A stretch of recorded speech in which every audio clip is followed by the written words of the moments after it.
The views, takes and opinions expressed on this show are of the host's own and do not represent the views, takes and opinions of the Main Event Mark, PWPH Wrestling Network and its affiliates. Material and sources mentioned in this episode is for general and commentary purposes only.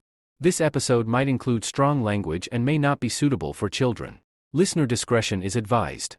Stay safe and stay wrestle everyone. Welcome to the Main Event Mark. Hello, good morning. As I am recording here on the pod, so that's good morning to us. Ayan, welcome to your Unfiltered Tagalog Wrestling Podcast. This has been your Main Event Mark Podcast. So, ayun.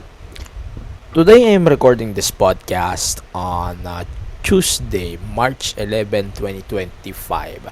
And today, March 11, is such a historic day for the country. So there's a lot of things going on. Of course, Raw, we have the CM Punk brawl and set match inside a steel cage. And while we're watching that match, we have a breaking development. So obviously we are observing also the news within the country. So aware tayo sa mga nangyayari sa ating paligid. So and just a context, so former president of the Philippines, Rodrigo Duterte, was arrested due to his allegations or the cases that he has on so just to confirm here, a plane carrying the former president of the Philippines, Rodrigo Duterte, has left Manila hours after the International Criminal Court issuance of the warrant accusing him of crimes against humanity over his war on drugs. So while I am watching Raw this week, this was the news that we are getting, and immediately after the broadcast I tuned in as well sa Teleradyo Servicio.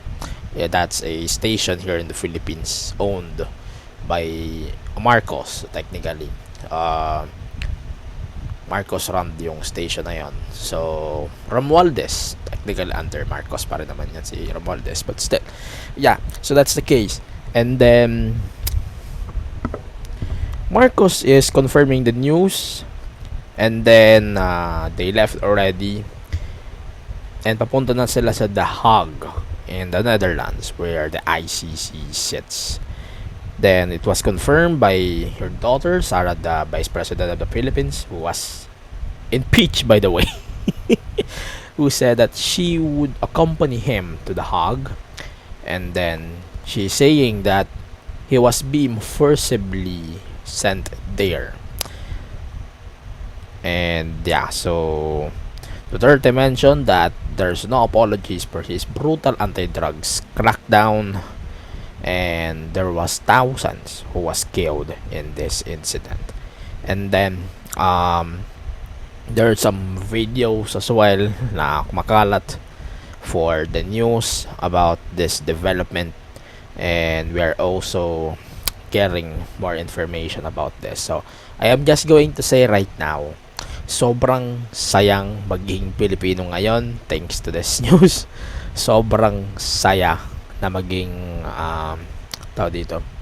maging aware sa nangyayari sa paligid. If you hate what I'm saying right now here on the network, again, this is mainly my opinion.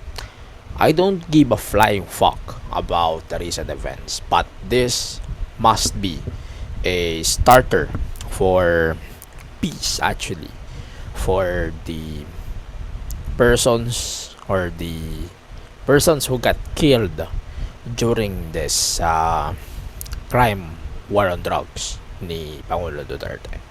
So this should be a lesson din, sa totoo lang, for people who is also included into this. Sana isunod yun na si Bato doon tsaka si Go. Ayan. So that's the news that here in the Philippines we are waiting for, so that was the reference of this context of this information. So, okay. So, that's the case na. We're not gonna talk about this garbage on this stuff. Yun. So, welcome to the Main Event Mark Podcast. Again, my name is Angelo Penera. Ito lang sasabihin ko sa ngayon. We choose, at this point, dapat we choose na magkaroon tayo ng pakialam sa mga nangyayari sa paligid natin. And I hope everyone here on our scene also has some awareness sa mga nangyayari sa ating lugar, sa ating bansa. At it might get or pwede itong magkaroon ng malaking impact sa nangyayari also sa ating bansa. So again, good morning and good afternoon everyone, or good evening if you are listening to this on the evening and you're listening to your Unfiltered Tagalog Wrestling Podcast. And we're not gonna dunk on Duterte on this podcast now. So we are waiting for new developments about the news since I decided to turn off my feed from ABS-CBN News that's running all throughout the day. That feed is actually running throughout the day. So maraming salamat sa mga journalists and sa mga taong sa scene that's following this development. Yun na lang. I'm not gonna dunk on that for now, at least. So on this episode of the pod, we are going to talk about Revolution 2025 Revolution 2025, and ito, malaki-laking usapin to. I'm not gonna do a full review kasi hindi ako magsasaya ng oras just to finish the whole pay-per-view, kasi yung buong pay-per-view para sa akin medyo naumay ako at sorts. And then parang may part din doon na I liked it. And then the main event, of course, that Jon Moxley versus Cope. No need for introduction. That was a straight up frustration that we are getting in when it comes to this information at mga kalokohan doon sa stuff na to when it comes to this news recently. Yun. So that's the case there that we are going to talk about here on the pod. And kung naman yung context, parang ayan, natatawa ako. Nakita ko yung post ni Domino's.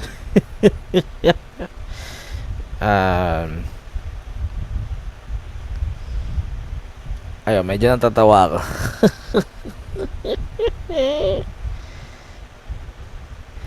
Ayan, so ano ba tawag dito? Ayun, so sorry, I am laughing here because of the Domino's Philippines post. Ayun, so that's the case. There's a lot of things going on here in the Philippines. I apologize. I hope this might lead to a good start to our country, I guess. Pero yun nga, nakalimutan ko na ito sabihin ko.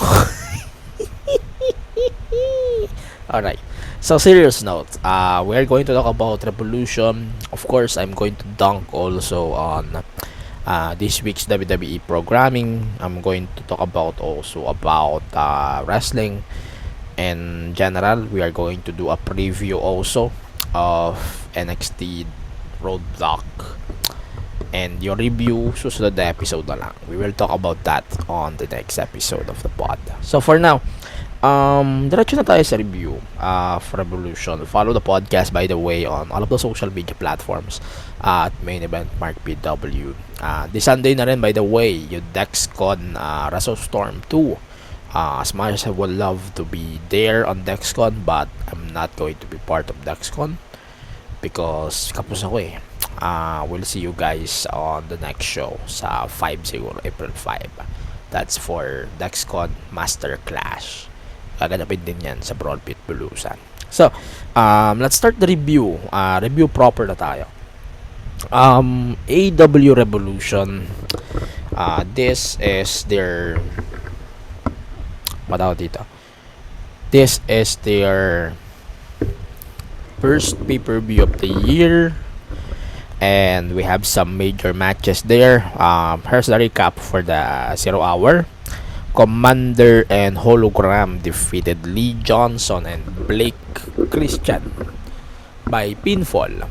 And then we have Daniel Garcia, Adam Cole, Roderick Strong, and Kyle O'Reilly. They defeated Shane Taylor Productions by submission. And then we have Chris Jericho supposedly defending his Ring of Honor title against Gravity, but Jericho, Big Bill, and Brian Keith attacked Gravity with baseball bats, and then Bandido tried to make the save for the brother Gravity, pero ayan, that's it. Big Boom, AJ, and the conglomeration Orange Cassidy and Mark Briscoe defeated Johnny TB and MXM Collection. So that's the case. I'm not gonna do dunking on that kick-up show. So let's start with the main card of the show. So for sure, I'm going to say yung first start of the commentary team was terrible. Excalibur, Tony Schiavone, and Taz. Taz is the only one who I can tolerate there. Pero other than that, wala akong masabi. This is a terrible decision. Parang sumasakit yung ulo ko. Yun. We have MJF versus Hangman Adam Page for the title. Title of being an idiot. Joke lang. Yan. That's a non-title match. Masabi ko lang dito, this match feels so good. MJF matches, parang alam mo yun, ito yung panimula ng gabi hanggang masira na yung ulo ng mga susunod. maganda tong panimbulan match na to. This was an interesting match that I could watch anytime. Pero parang hindi rin ako masyadong excited when it comes to the continuity of their feud. And I am not looking forward to that either. Medyo excited din ako sa kung ano man ang susunod na mangyayari with those two, but most likely it's not going to happen. Then, I really liked the part that Hangman was actually giving MJF his flowers pa din, even though he's an idiot. And then nag-tribute siya kay Christopher Daniels. And then he hits the final buckshot lariat for the win.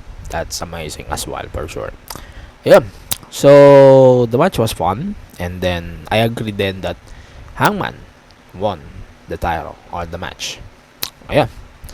Then we have Mercedes Moné versus Momo Watanabe. I'm not looking forward on this match, personally. One of the matches that should be on Collision, my honest opinion. Sorry. Hindi ito yung match that I am looking for a pay-per-view. That's a huge pay-per-view. Since it's part of their Big Five. Hindi na ito bago sa akin. Yung mga ganitong match ni Mercedes, this is not new to me. This match feels like very repetitive. And yun. So that's my impression there about this match. Ayoko masyadong mag-dunk about the whole thing. But this was my feelings about that. I'll give props to Momo. This might be the second time I watch her wrestle. She is stiff as fuck. And she's doing a really good job on putting Mercedes over. Binuhot niya si Momo dito, si Mercedes dito for sure. And that's amazing to me. And Moné winning is obvious at this point. So wala naman akong ganong issue on that. And ang con ko lang dito, yung kung gaano kahaba yung match. And kinda bawasan naman natin yung Meteora attacks. Feeling ko sobrang repetitive na siya, just like the super kick, the spear, the pile drivers. Are we looking for moves rather than the stories? Like, no surprise there, for sure. Pero isa pang problema ko about this match, Momo is fine for me. I don't really have any feedbacks or problems with her. However, this is not a draw match. Wala nga tayong story masyado na nakuha dito. So, this is another reason why they should be on Collision instead, not on Revolution card. So that's why we are just putting whoever the fuck on a pay-per-view match that we don't care or who barely used on this story. So dito bago. So parang basically this is just a rinse and repeat part of the pay-per-view by Mercedes Moné mainly.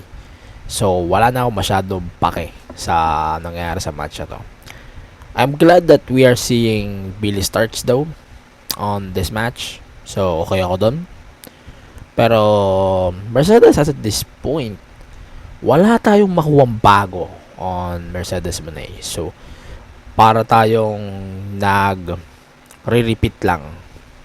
Medyo mangibit ako dito sa recording, pasensya na.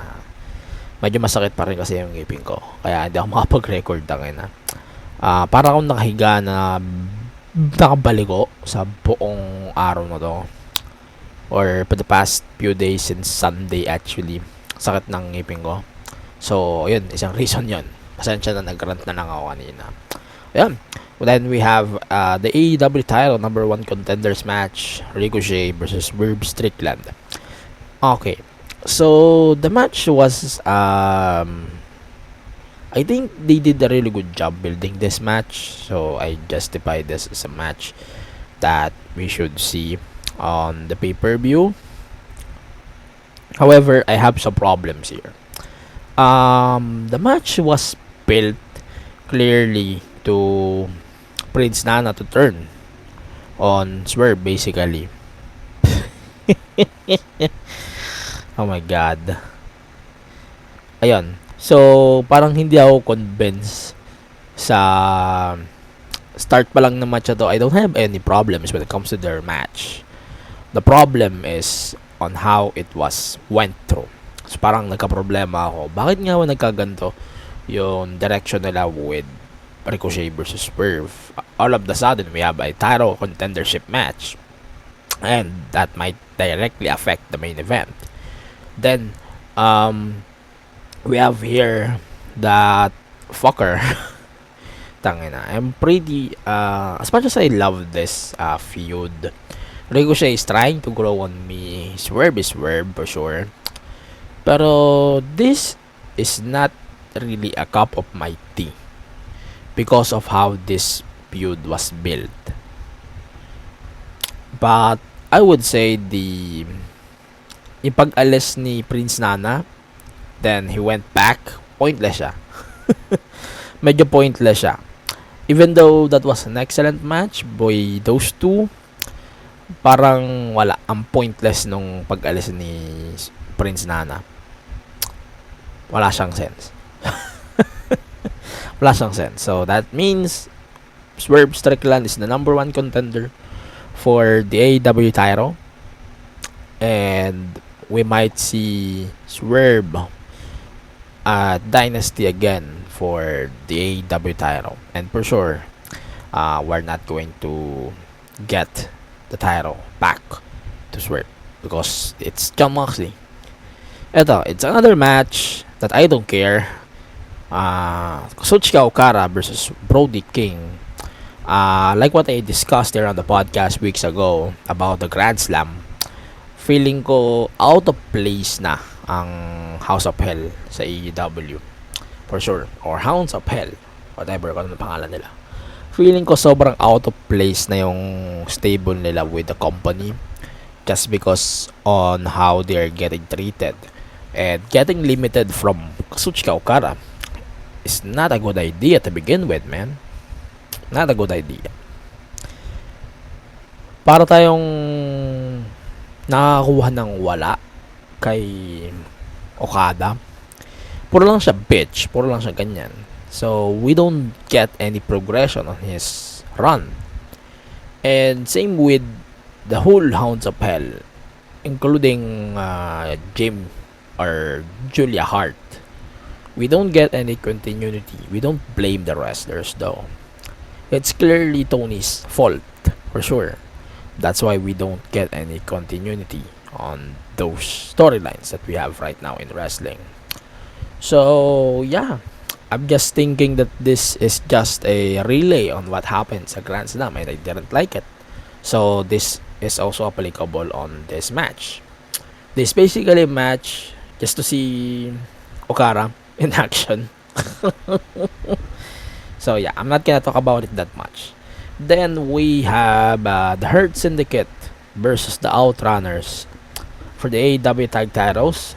I admit the match is not the way that I am expecting. This basically an easy win. Hindi ko na siya pinanood ng buo kasi wala naman akong pakialam sa direction ng tag. I feel bad for the tags, to be honest. Tag team division. Pero yun, it's basically a jobber match. Can we bring this again to the Collision instead of this pay-per-view? I feel bad for the four of them, to be honest, and especially Lashley also. Yun, I didn't like it. It's basically a dominant match for Lashley and Shelton. Then we have the Hollywood ending for the AEW title, women's title. So we have Toni Storm versus Mariah May. Okay, so this match, let's start with this. This is a short match, but chaotic match as well. This match was brutal, I would say. I am not expecting Mariah to regain the belt for sure. I am not expecting either na ano ba tawag dito? I am not expecting for Mariah to regain the belt just like that. It means pointless if she did. Tapos parang ano yung point para manalo siya? I mean, ano yung point para manalo pa siya if we just got this belt, no? And then what will be the other things that needs to be talked about aside doon sa logic? That's why ano yung gusto nating malaman about the continuity of this feud. I love the feud for sure. Meron pa nga debate na lumabas about this feud over the Liv Morgan, Rhea Ripley. Ito lang yan. I love both of the feuds. Medyo naumay ako on both of the feuds, I would say that. Pero I think in my opinion, this feud was built better than the Liv Morgan, Rhea Ripley feud. And I am watching WWE more than AEW nowadays. But I am really thinking that AEW did a really good job on this feud with Toni Storm and Mariah May more than WWE doing on Liv and Rhea Ripley. This is not should be blamed on Liv and Rhea, but it's more on things na parang okay, this is just something na needs to be done and needs to be addressed also. Pero wala tayong magagawa. It is what it is eh. Pero yung match mismo, that was brutal. That was outstanding. I find it amazing. I find it chaotic nga. Kagaya nga nasabi ko.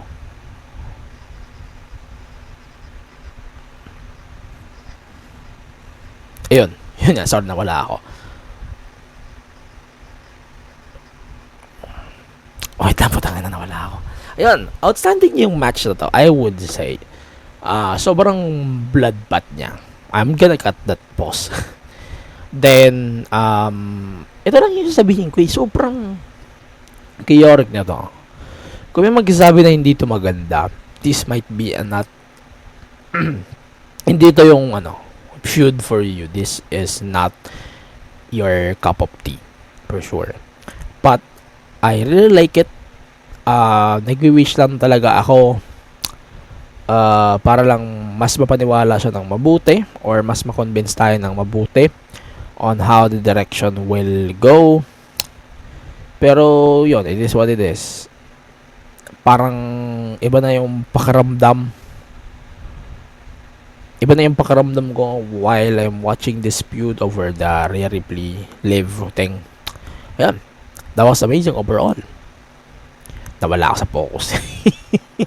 Pero yun, this should be the main event, I would say. This should be the main event.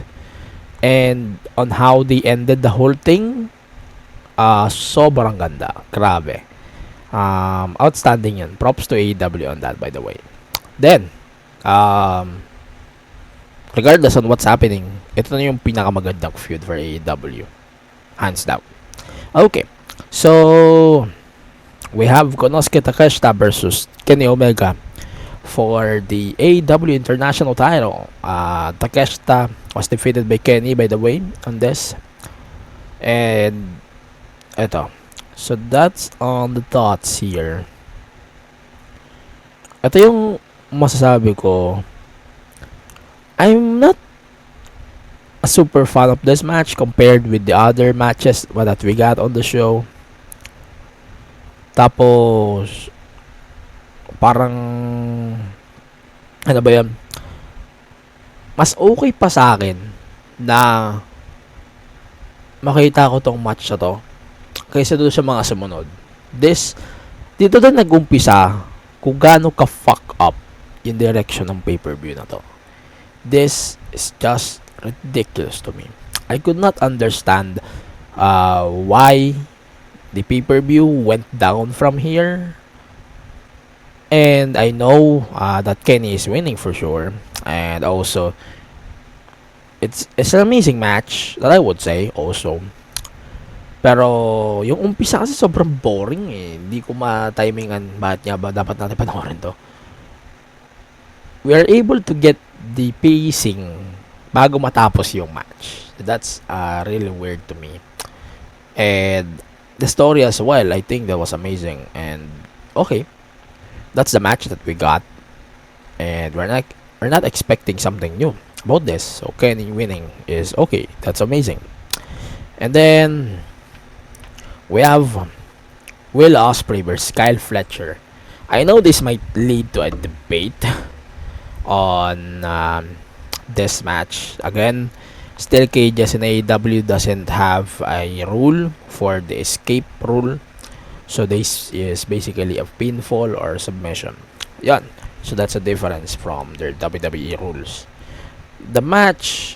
This match, okay, that was a crazy match. This was a crazy match. And like what I said, this pay-per-view went down from that last match. And now we're fucked. Ito yung feel ko that AEW is really contributing for stars instead for the storytelling. As much as I would like this match, parang naueyan ako or sorts dahil there's a lot of spots calling. There's a lot of spots that we're looking for. There's a lot of spots here, spots there, spots like this one, spots like this one. It feels very OA on some spots, like the Tiger 991 from the top, yung Spanish Fly on the top of the cage. We're looking more on the spots because you're getting graded by Dave for sure. So medyo OA yan para sa akin. And then, yun, I agree naman that this match has the chemistry. I find it amazing. Pero gets ko rin naman why people are giving 5 stars because there's Ospreay already. Pero medyo okay na to. Pero, simplihan lang natin. This match was fine. I'm not expecting new because it's a Osprey match. Pero, masyadong OA yung match na to. I feel very OA. Ewan ko sa akin lang, pero feeling ko parang ang OA ng match na to. Medyo OA siya. Then, after of that, we have the director of the Queen of the Ring, Ash Evilsen. Medyo ang OA nung plug nila. And medyo nabibuisit pa din ako. Nabibuisit pa rin ako doon sa part that they are not letting Camille to be promoted on this movie. So that's insult to me. Eto, sinabi nitong director na to that it was great to be there and plug the movie. So they have two women actresses from the film at ringside, and they said that this movie was for the fans. One of them said that it's great thing about wrestling is you know who is going to win. Oh my god. Obviously, you exposed the wrestling business basically. Oh my god. I want to talk about this longer, but I'm gonna rewatch this part and I'll back for a longer run siguro. Pero for now, that left a bad taste on my mouth. Sorry, I have to say that. Okay, main event. Jon Moxley versus Scoop. Eto. The match was disappointing as fuck. I would say that at least. Disappointing as in sobrang dismayado ako on some aspects on this match. I am pretty disappointed.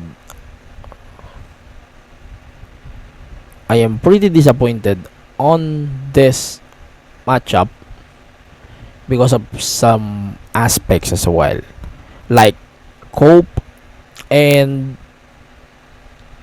Moxley matches, very repetitive at this point. Then we have this idiot referee, Bryce Ransberg. I find him very problematic when it comes to his referee roles. Like, wala silang pakialam sa pagbibilang ng countdowns or something. Same with Aubrey Edwards, no? Aubrey Edwards is almost the same. Ridiculous referees. Highlight of the match, Wheeler Yuta appeared na parang walang nangyari, conflicted siya, but hindi naman talaga. Yatak Cope. Yatak Cope.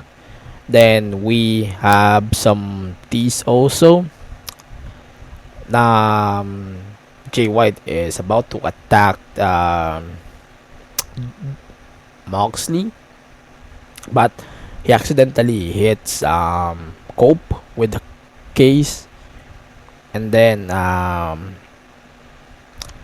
we have Cope hitting Moxley with a lot of spears.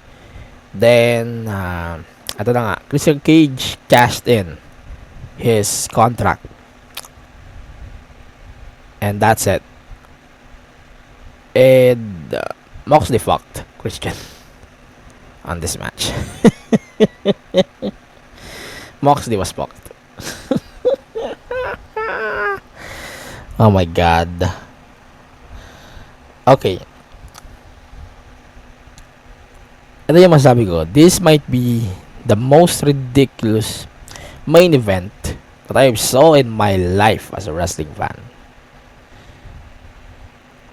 Ito na yung pinaka nakakadismaya. Sobra nakakadismaya.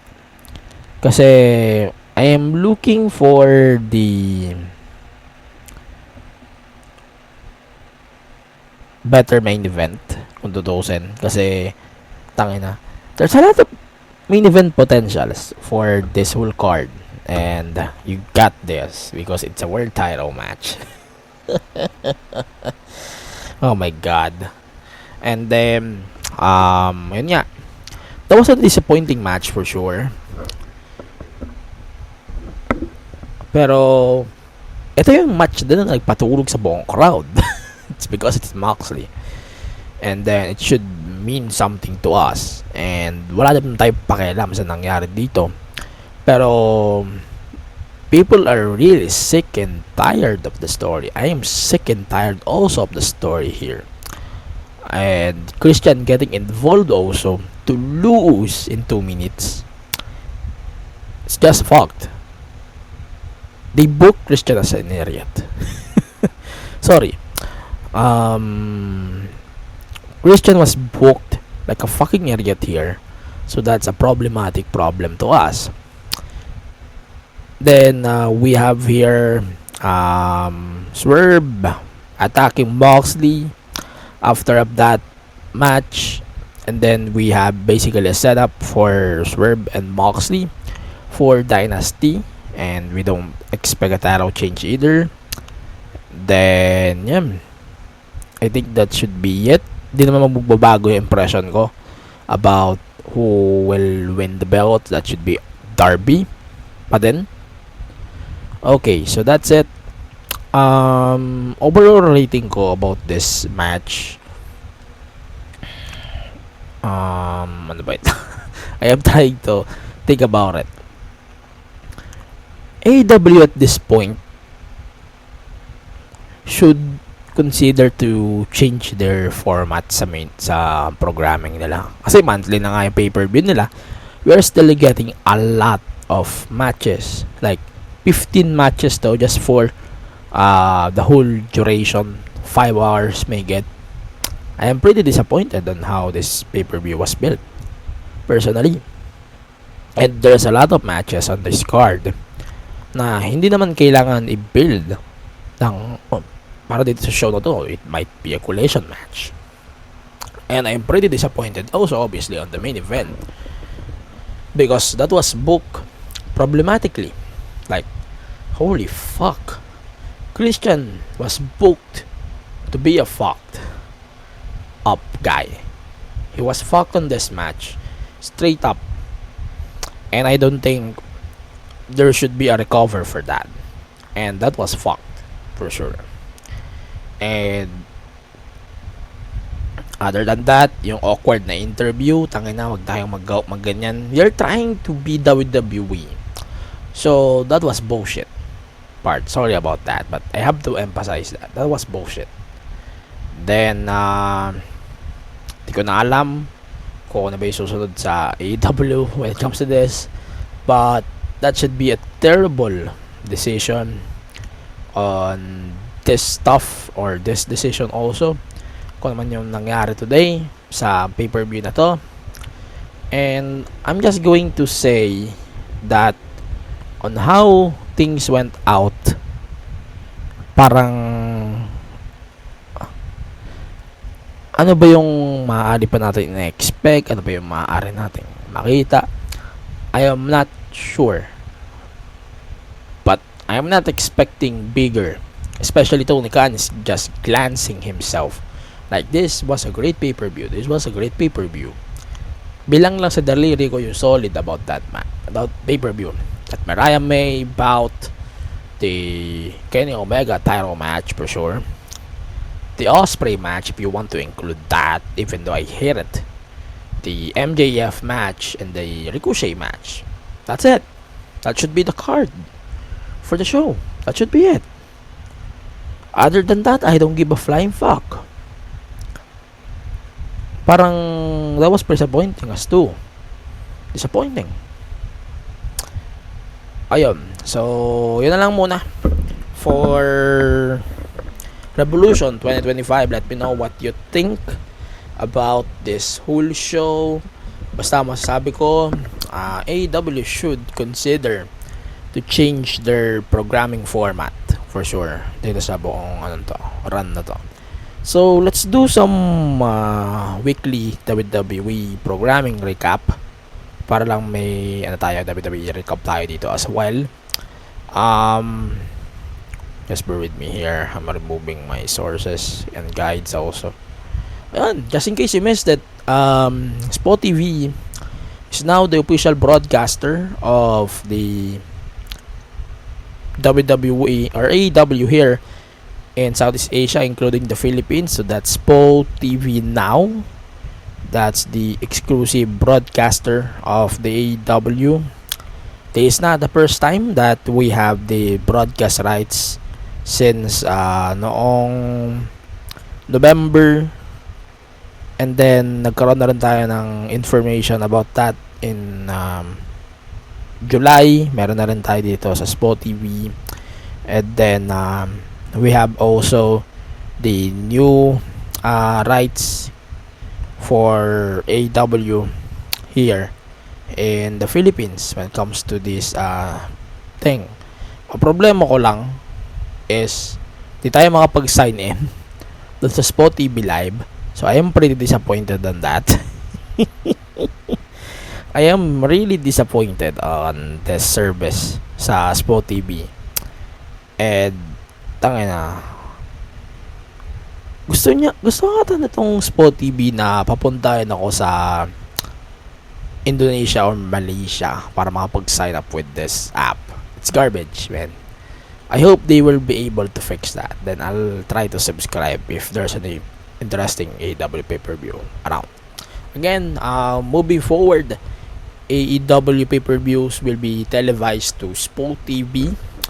And, Sport TV na mag-air ng mga shows going forward here in the Philippines and around Southeast Asia, majority of the Southeast Asia countries.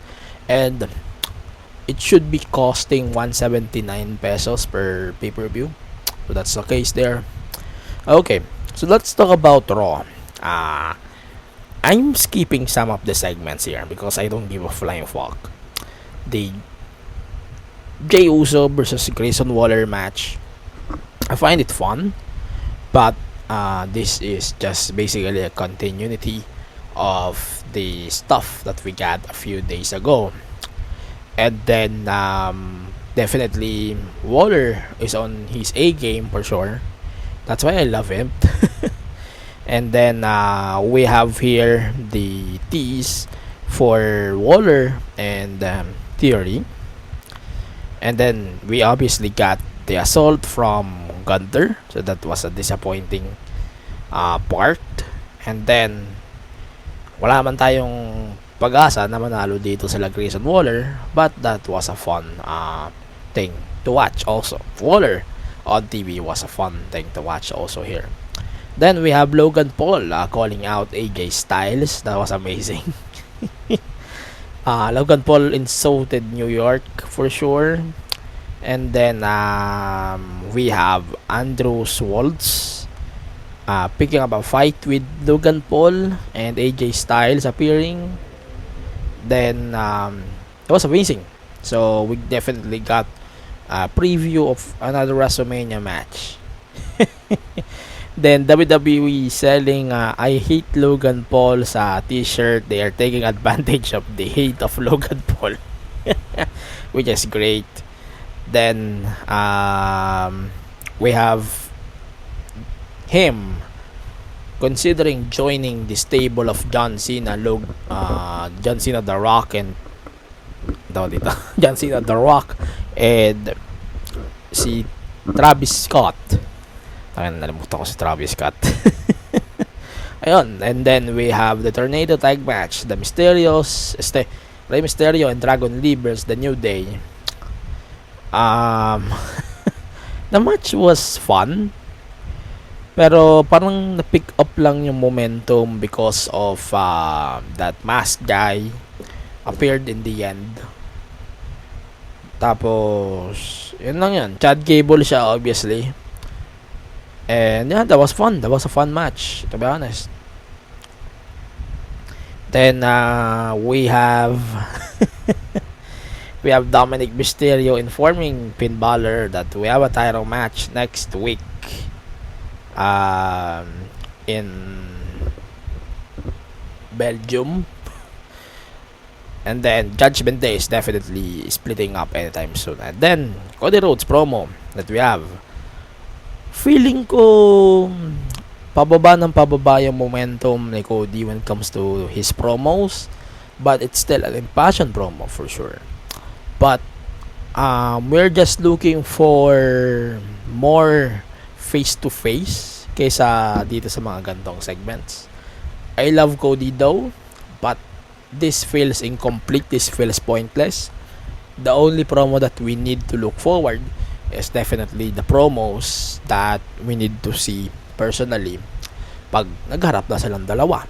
So, they're going to face off sa Brussels next week. The Raw, by the way, is at 3 o'clock in the morning here in the Philippines, by the way.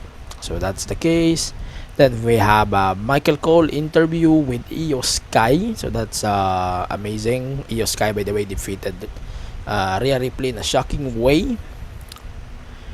And wow, Io Sky is amazingly booked as fuck here. And then definitely this basically confirms their three-way at WrestleMania. Main event, steel cage match. We got a big way to introduce Roman Reigns to the picture of further feud between CM Punk and Seth Rollins. I'm only going to say on this match, the angle was amazing.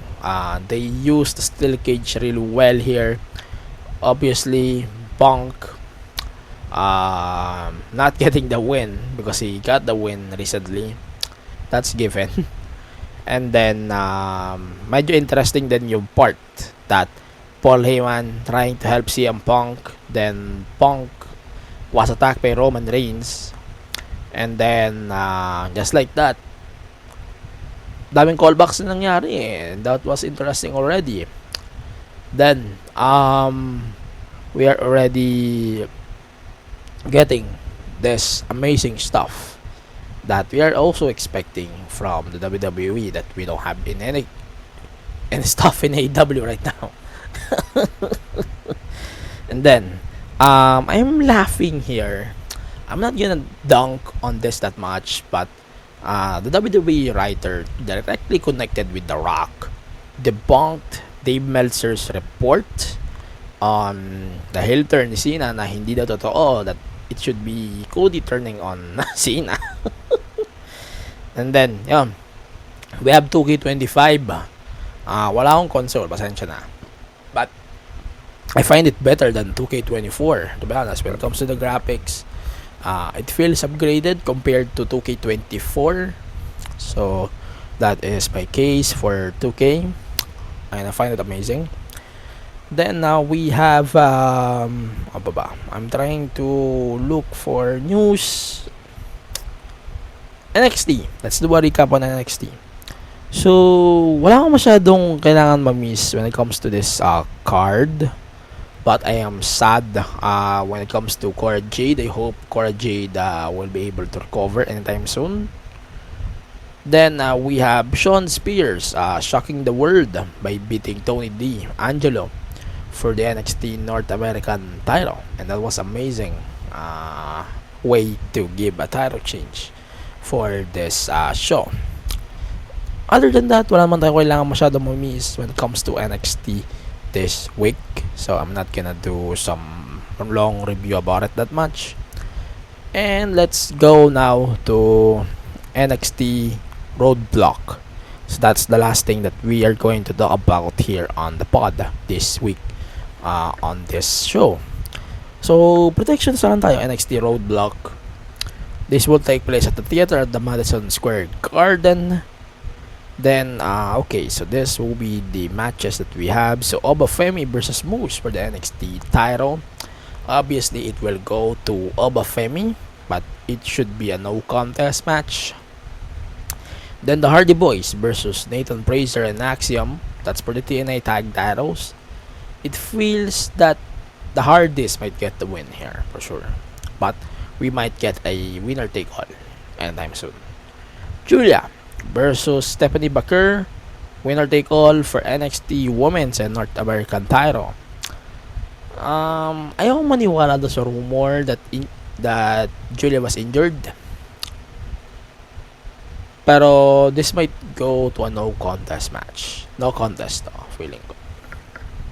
Then Devon Evans versus Ethan Page, New York street fight. Medyo hard to Ethan Page, as far as I know, won already over Devon. Devon got the win together with Ricky Starks or Ricky Saints. So that should be Ethan Page this time around, winning the street fight. Then finally, Jordan Grace versus Roxanne Perez. One of them should appear on the NXT Women's Winner Take All. And my take on this, I love both of them, but this should be Jordan taking the win from Roxanne Perez. So, that's it for today's podcast. If you want to know more of my takes this week here in wrestling, ayan, follow nyo lang yung podcast ko on social media platforms at Main Event Mark PW. You can also follow and support PWPH on all of the social media platforms at PWPH Select. We're going to come back here on the pod. We will talk about Revolution continuously, the fallout of Revolution, and then we are also going to talk about fallout of NXT Roadblock and more in wrestling. So keep in mind also, everyone, this week's SmackDown will be televised from Spain. So there should be some changes when it comes to the live telecast of SmackDown over on Netflix and on Top Sports. Top Sports will air the show live at 3 a.m. directly from Spain. We don't have any details on their telecast, the replay telecasts, but we are going to notify you on our social media platforms regarding on the details of SmackDown. Other than that, it should be at 8 a.m. Raw, SmackDown, NXT. Yan. Again, my name is Angelo from the Main Event Mark. Thank you very much for listening and listening on this show every week here on Spotify and the rest of the podcast platforms. For now, again, my name is Angelo Pedra from the Main Event Mark Podcast. Stay safe and stay wrestle. See you on the next episode. Bye for now. And ingat po kayo sa biyahe.